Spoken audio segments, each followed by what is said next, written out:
변상욱의 기자수첩, 변상욱 대기자 어서 오십시오. 네, 안녕하십니까. 네, 변상욱 대기자는 꽃구경 좀 하고 오셨습니까? 저는 따뜻할 때 미리 했습니다. 예, 잘하셨어요. 여의도와 안양천 중간에 살기 때문에 양쪽을 다 했습니다. 안양천 벚꽃도 지난주에 대단했는데. 여의도보다 더 나은 것 같던데 분위기상. 그리고 일단 안양천은 좋은 것이 닭꼬치 굽는 냄새가 없어가지고 좀 쾌적합니다. 예.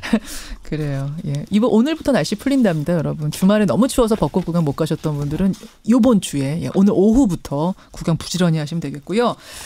오늘 박근혜 전 대통령 1심에 대한 얘기를 여론조사에서 했는데 기자수첩에서도 가지고 오셨네요. 네. 형량에 대해서 여론조사 내용은 지금 살펴봤지 않습니까? 이택수 대표와. 왜 그런 형량이 나왔나에 대한 이제 분석은 조금 해드려야 될 것 같습니다.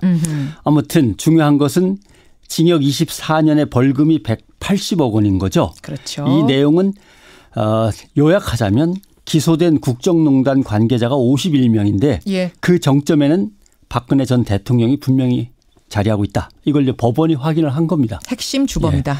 두 번째, 박근혜 최순실 두 사람의 관계는 뭐냐. 두 피고인의 관계는 분명 공범 관계다라는 것도 인정을 받은 거고. 공동정범. 그다음에 안종범 전 수석이 꼼꼼하게 적어놨던 수첩은 과연 그 내용들이 다 증거가 될 수 있냐 없냐의 문제였는데 이재용 삼성 부회장의 경우는 인정을 못 받았지만 이번 재판에서는 그 수첩의 내용도 증거가 될 수 있다. 될 수 있다는 걸 이번 재판이 얘기한 겁니다. 그래서 18개 혐의 중에서 삼성, 롯데 등 2개가 빠져나가서 16개가 유죄로 판결되고 공모로 받거나 요구했던 총 뇌물액은 230억 원 이상이고 그래서 뇌물죄가 가장 무겁게 처벌을 받게 된 거죠. 그래요. 변상욱 대기자가 대법원의 양형위원회 민간자문위원 맡고 계시죠? 예.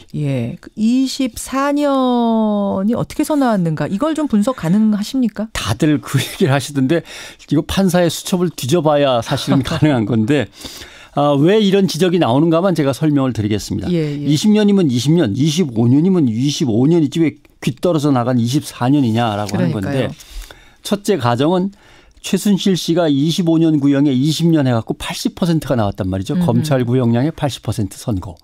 그러니까 30년 구형이었으니까 요거의 80%면 딱 24가 아니냐. 그렇게 또 숫자가 맞아 떨어지네요. 이런 거고. 그러니까 둘의 80%를 맞춘 거 아니냐. 그다음 좀 지금서부터 복잡합니다만 죄를 지으면 사정이 나름 딱한 경우도 있고 죄질이 나빠서 더 엄히 처벌해야 되는 경우도 있습니다. 감경하거나 가중하거나 그렇죠. 뭐 이런 거. 기본형이라는 게 있고 기본형보다 더 엄하게 가중형이 있고 감경형이 있고 그러니까 판사가 처리하다 보면은 세 가지 중에 어느 걸 골라야 되는 거죠. 뇌물죄라면 가중처벌 요인은 이런 겁니다. 3급 이상의 고위직이다.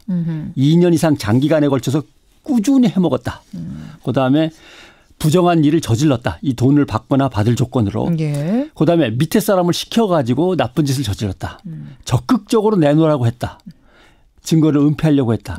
자기가 싹 챙겨갖고 자기 주머니에 다 넣었다. 그런 경우에는 가중처벌 요인. 그럼 감경처벌 요인은요? 뇌물 받았는데 돌려줬다.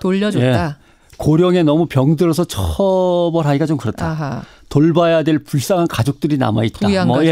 남들 그냥 따라하다가 공범이 되어버렸다. 얼떨결에 공범됐다. 전과가 전혀 없는 처음이다. 이런 것들이 이제 감경 요인이 되는 거죠. 그러니까 그런데 고위직의 뇌물죄는 반드시 직위를 남용하거나 아랫사람한테 뭘 시킨 게 있습니다. 그래서 가중처벌 요인이 훨씬 더 많게 되죠. 그래서 양형인자 평가 원칙에 보면은 가중처벌 요소가 더 많다면 가중적으로 가라. 이렇게 되는 건데 공통원칙에 보면 뭐가 나오냐면 특별 가중인자를 쭉 보고 봐줘야 될 감경인자를 쭉 볼 때 어느 쪽이 2개 이상 많으면 반드시 그쪽으로 가야 됩니다. 그래요? 그러니까 그런 법칙이 있군요. 박근혜 전 대통령을 처벌할 때 세 가지 트랙이 나오는 거죠. 몇 년에서 몇 년까지 또는 20년에서 30년까지 또 하나는 25년에서 무기징역까지 이렇게 나오는 겁니다. 근데 25년형을 때리면 어떤 일이 벌어지냐면 그러면 25년에서 무기징역까지 그 트랙에 들어가 있었다는 얘기인데 무기징역으로 그냥 가지 왜 제일 낮은 25년을 택하는 거야. 이런 소리가 나오게 되거든요. 아까 여론조사 발표 보셨죠. 무기징역이 맞다. 이렇게 하는 분이 많지 않습니까? 그러니까 그 부담스러운 범위 안으로 안 들어가기 위해서 24년으로 살짝 끄는 거 아니냐. 이제 이런 지적이 나오는 건 거죠. 그리고 검찰 구형도 30년에서 끝났는데 꼭 무기징역 갈 건 없으니까 그 아래 24년에서 끊어버리면 그런 논란이 일어나지 않지 않겠냐. 뭐 이런 배경이 있다. 이제 판사 출신의 논객도 방송에서 아마 이런 취지로 얘기를 하신 것 같습니다. 그렇게 해서 24년이 된 거 아니냐. 예. 추론이 가능하고. 1심 판결 보면서 우리가 과제로 좀 생각해야 될 점은 뭐라고 보세요? 일단 24년이 대법원 확정 판결에서 얼마나 감형이 되겠냐. 그다음에 또 정치적 감형은 뒤에 이루어질 거냐. 예. 그러면 전두환, 노태우 두 전직 대통령처럼 중간에 나와서 사회활동이 가능한 거냐. 벌써 그 얘기들 많이 문자로 보내고 이게 계십니다. 이제 우리가 지켜볼 문제고 또 하나 형량과 벌금으로 끝날 문제는 사실 아니다.